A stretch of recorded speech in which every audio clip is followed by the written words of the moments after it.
ہماری بنیادی اور اہم ذمہ داری ہے کہ اپنے گھروں کے اندر 5 اعمال کے ساتھ تعلیم کے حلقے لگانا.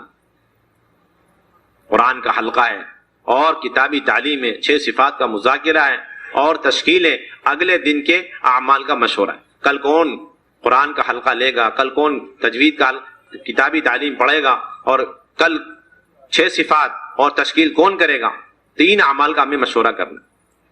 یہ قرآن کے حلقے میرے بھائیوں دوستوں بزرگوں، یہ قرن اول سے یہ عمل چلا آ رہا ہے. جب سے نبوت کا سلسلہ اور جب سے وحی کا سلسلہ شروع ہوا، اس وقت سے یہ قرآن کے حلقے، آیتوں کے سیکھنے سکھانے کے حلقے ایک ایک گھر کے اندر لگ چکے تھے. یہ اصلی بات، ایک ایک گھر کے اندر. اور اس کا مقصد صرف قرآن کو پڑھنا سیکھنا ہی نہیں ہوتا تھا، بلکہ قرآن کے انوارات اور قرآن کے ذریعے جو ہدایت مطلوب ہے، اور اس قرآن کے ذریعے سے جو کفر و شرک اور گندگیوں کو زندگیوں سے ختم کرنا مطلوب ہے، جس باطل کو توڑنا مطلوب ہے، یہ اصل بات ہے کہ وہ باطل ٹوٹ جائے اور وہ گندگیاں زندگیوں سے ختم ہو جائے اور وہ مکمل تزکیہ حاصل ہو جائے جس تزکیے کا وعدہ اللہ تعالیٰ نے ان قرآنی حلقوں پر فرمایا. یہ اصل بات. ہم نے قرآن کے حلقوں کو یا تو یوں کہہ کر کے چھوڑ رکھا ہے کہ یہ جو ہے ان لوگوں کے لیے جن کو قرآن نہیں آتا، یا یوں کہہ کے چھوڑ دیا کہ یہ آج کی ترتیب. دونوں باتیں نہیں.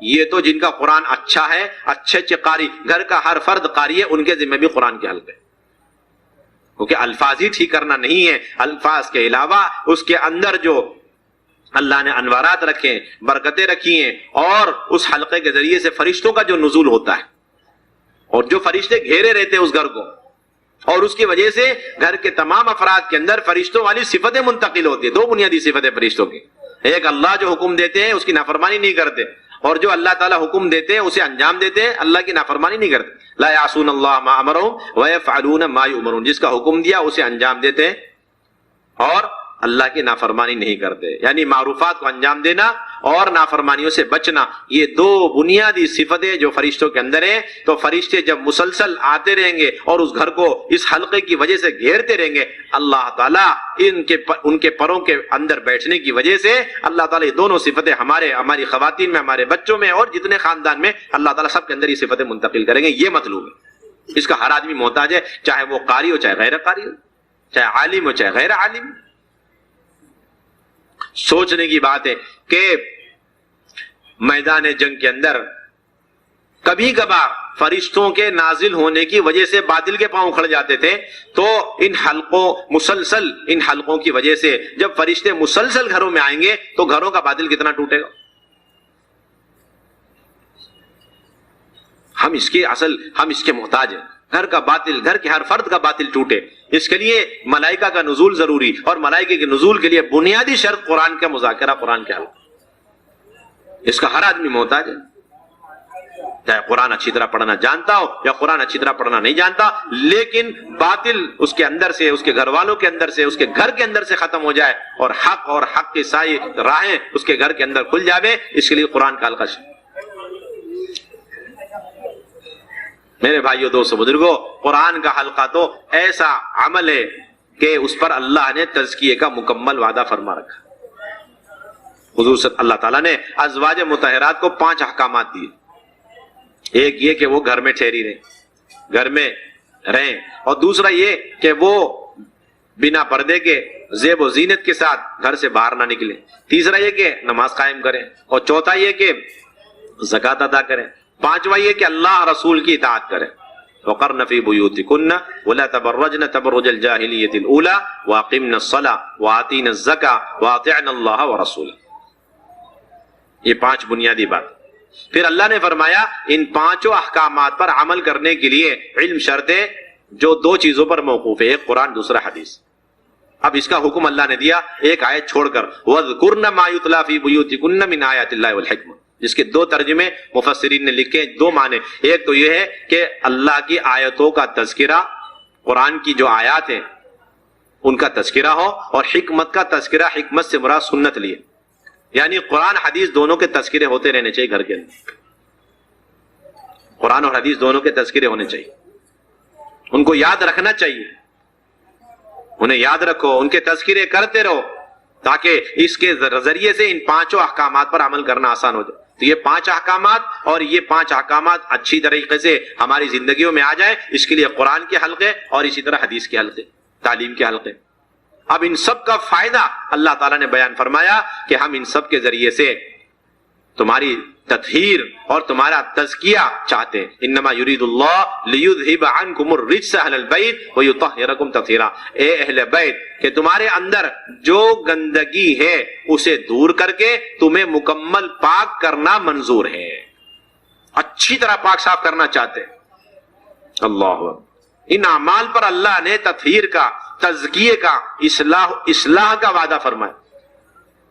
داعی تو داعی ایک معمولی سے مومن کے دل کے اندر، قلب کے اندر گہرائیوں میں یہ یقین ہونا چاہیے کہ یہ اعمال تزکیہ ہے، یہ اعمال تربیت ہے، یہ اعمال ہدایت ہے، اس پر اللہ تعالیٰ نے بڑی قوت کے ساتھ فرمایا۔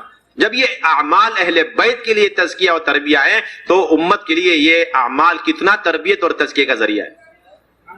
ہم کیسے ان اعمال سے مستغنی ہو سکتے ہیں؟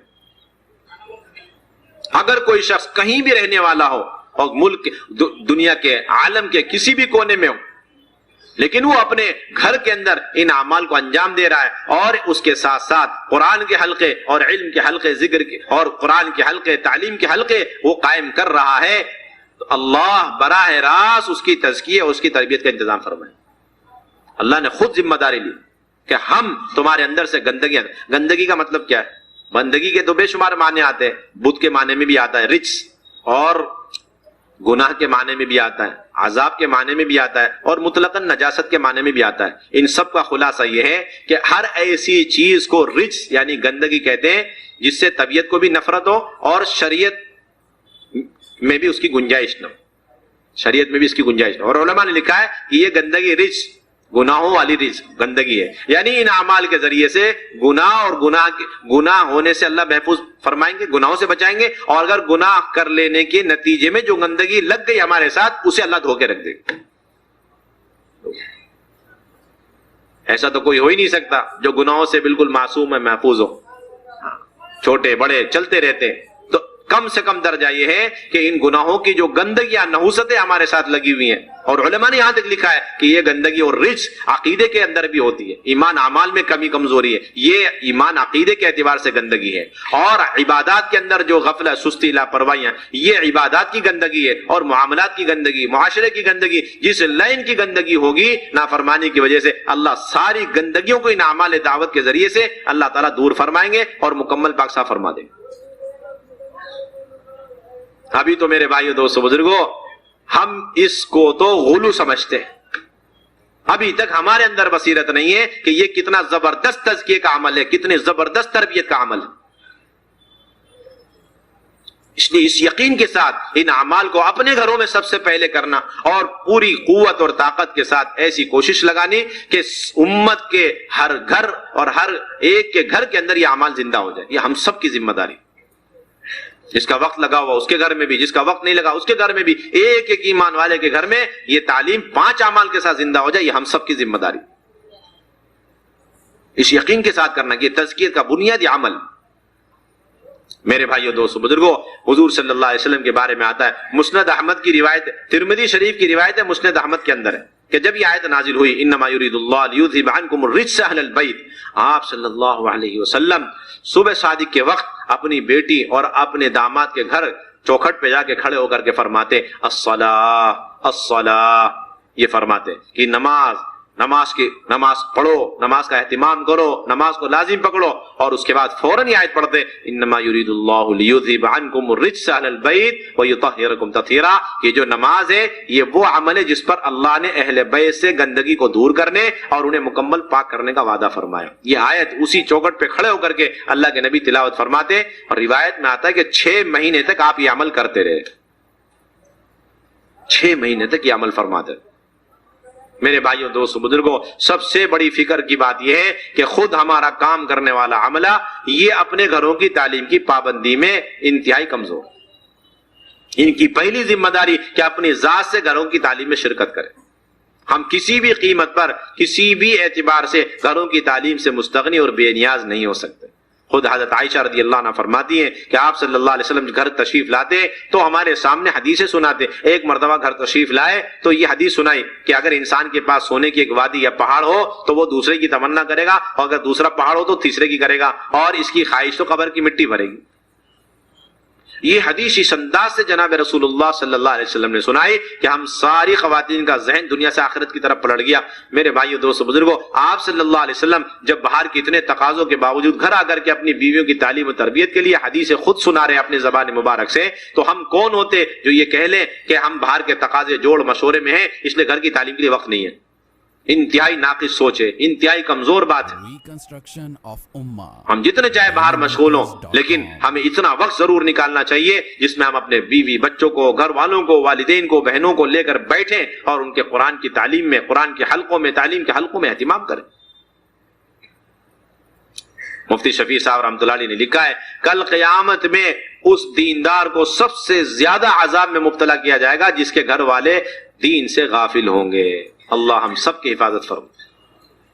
سب سے زیادہ عذاب اس دیندار کو دیا جائے گا جس کے گھر والے دین سے غافل ہوں گے، اس کی غفلت کی وجہ سے. محنت کرنی چھوڑ دی، باہری کی محنت میں لگا رہا، اس نے بیوی بچوں کی فکر نہیں کری، تو یہ بہت ہی عتاب اور بہت ہی عذاب اور سخت وعید کی بات.